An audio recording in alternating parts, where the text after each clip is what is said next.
네, 안녕하세요. 반갑습니다. 야호입니다. 자, 9월 26일 월요일 장 리뷰를 해볼 건데요.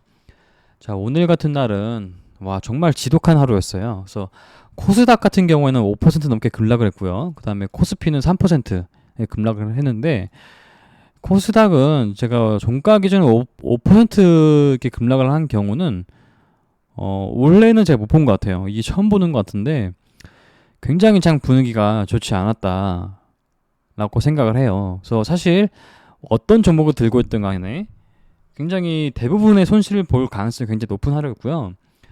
뭐 당일 트레이딩, 뭐 스캘핑 접근을 하기에는 그래도 수익을 볼 수 있는 뭐 기회는 있었다고 봐요. 그러니까 스캘핑을 하시는 분들이니까 포트가 가볍고 아니면 계좌가 거의 없는 상태에서 시장에 임했다면은 그래도 괜찮게 수익을 볼 수 있는 기회는 많았지만, 포트에 들고 있는 게 많을수록 장 난이도가 굉장히 어려워지는 그런 장이 아닌가 싶어요. 왜냐하면 들고 있는 종목이 많으면은 그 종목이 빠지면서 시야가 굉장히 좁아지거든요. 그래서 아마도 들고 있는 게 많으면 굉장히 어려웠을 것이고, 그리고 들고 있는 게 없고 되게 오늘 당일 트레이딩 스캐핑 위주로 접근을 했었다면 그래도 먹을 기회는 있었다라고 생각을 합니다.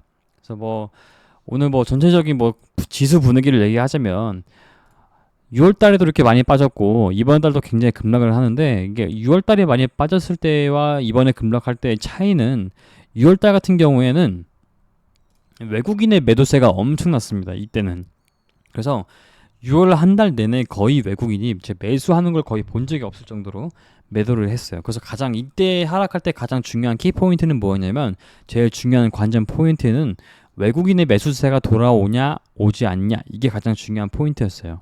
근데 지금은 강달러가 굉장히 지속되면서 상대적으로 환율 덕분에 우리나라 지수가 싸 보이는 그런 착시 현상이 있어가지고 외국인이 들어오기는 하고 있으나, 외국인의 매수세가 들어온다고 지수가 반등하진 않아요. 지금 이때와 그 포인트를 다르게 봐야 된다고 생각을 해요. 지금 같은 경우에는 이제 환율이 제일 중요한 포인트겠죠. 이게 너무나도 이제 진짜 너무 오르기 때문에, 이게 조금이라도 진정되는 시그널이 나왔을 때 지수가 좀 바닥이라 볼 수 있는 지점이라 생각을 하지만, 이것뿐만이 아니어도 전반적으로 우리나라 지수가 반등할 수 있는 시그널이 나와줘야 되는데, 미증시가 계속 빠져주고, 그리고 러시아 리스크도 있고 여러 가지 등등 좋아 보이는 좋은 재료가 단 한 개도 나오지 않고 있어요. 그래서 그나마 한미 통화 스와프 같은 거는 조금 기대해 볼 만했지만, 오늘 조금 그 뉴스 나온 걸 보면은 그거에 대해서 약간 회의적인 그런 분위기가 좀 있고요. 그렇다 보니까 지수 같은 경우에는 이제 스윙 같은 접근에서는, 제 생각에서는 아마도 2200을 기준 잡고, 그러니까 코스피 2200 보면 지금 2220인데 그냥 짧게 2200을 기준 잡고 들어가는 것도 괜찮은 방법이라고 생각을 해요. 그게 아니라면, 조금 더 안정적이게 매매하고 싶다면은 그냥 아예 바닥 시그널이 나올 수 있는, 그러니까 좋은 시그널이 조금 하나라도 포착이 되었을 때, 굵직한 거, 그때 들어가는 게 좋다고 보고요. 그래서 당일 스캐핑 접근을 한다 그랬으면은 마음 편하게 언제든지 기회를 볼 수 있을 겁니다. 자, 오늘 같은 경우에는 뭐가 기회였나 라고 봤을 때, 저는 여러 가지 공부를 해봤는데요. 니케이 같은 경우에는 황금 ST 같은 경우에도 굉장히 많이 가져오기도 했고요. 디플렉스도 마찬가지지. 근데 이런 거는 사실 갭이 너무 많이 떴기 때문에 현실적으로 접근해 보자면은 조금 먹기가 까다로웠을 거예요. 만약에 이때 매수를 하더라도 비중이 그렇게 올라갈 수 있는 그런 자리가 아니었기 때문에 조금 무리가 있지 않았나 생각을 해요. 그래서 제가 보기에는 가장 현실적인 매매는 식량주를 매매하는 게 가장 편하고 좋은 매매가 아니었나, 가장 편하고 가성비가 좋은 매매가 아니었나 라고 생각을 합니다. 잘 보면 제가 공부한 것은 이제 식량과, 그리고 이렇게 이거는 사실 워낙에 지수 분위기를 많이 타는 영역이었고, 리오프닝 같은 경우에는, 그러니까 전체적으로 봤을 때 제가 뽑은 섹터는 두 가지였어요. 그러니까 식량과 그리고 로봇, 이게 이제 마지막인데, 로봇 같은 경우도 마찬가지로 지수의 영향을 굉장히 많이 받죠. 그래서 그 와중에서 정말로 호재가, 재료가 좋고 끼가 넘치는 친구 같은 경우, 레인보우 같은 경우는 별로 빠지지도 않았어요. 얘는 심지어 올랐습니다. 그리고 식량 같은 경우는 사실 오늘 굉장히 마음 편한 게 뭐냐면 무엇을 사든 간에 오늘 장 초반에 급락을 한 상태로 시작을 했기 때문에 지수가 빠져주면서 시작을 했어요. 그래서 뭘 사든 간에 굉장히 편하게 매수를 할 수 있었고 차트도 굉장히 좋은 모양이었죠.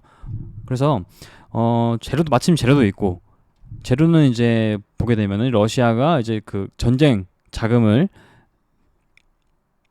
여기 나오죠. 국방비를 증액하면서 좀 더 앞으로도 계속 식량난이 생길 수도 있겠다라는 그런 우려가 생기면서 굉장히 그 좀 좋은 재료라고 생각을 했어요. 저는 그 중에서 그나마 돈을 몰릴 수 있는 것은 식량이 가장 편한 매매가 아니었나 싶어요. 그래서 여기서 장초반에 매수를 했다면은 쉽게 스케일핑, 데이 트레이딩 접근했으면은 정말로 편하게 수익을 낼 수 있던 그런 구간이라고 봅니다.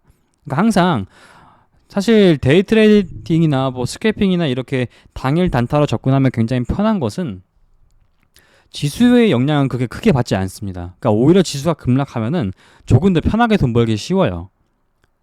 뻔한 게 보이거든요. 그래서 이런 것들은 저는 가장 쉽게 가성비가 좋은 그런 매매가 되지 않았나라고 생각을 해요. 그래서 가장 베스트는 당일 데이 트레이딩 하면서 식량주에서 오전 매매하고 끝냈으면 가장 베스트겠죠. 그 외에 보이는 게 있으면 매매를 하는데 사실 오늘 같은 날에는 전부 다 그냥 원웨이로 그냥 쭉 빠지는 그런 장이었기 때문에 먹을 게 사실 크게 많이 보이는 장은 아니었어요. 그러니까 워낙에 공포감이 심하다 보니까 종목들도 변동성이 심했고, 그러니까 당일 이슈에 대해서 당장 돈이 몰리는 것에 대해선 접근해가지고 그 스케이핑 치는 게 아니라면은 조금 당일 매매해가지고, 그러니까 예를 들면 오전에 매수하고 오후에 매도 이런 식의 접근은 되게 불가능할 정도로 장이 좋지 않았어요. 그래서 제가 말씀드리고 싶은 것은 스케이핑 하기에는 가장 좋은 장이었으나 그것도 너무나 많은 매매가 아닌 딱 보이는 종목만 매매했을 때 그렇게 해서 수익을 냈으면 가장 베스트였다라고 말씀을 드리고 싶네요.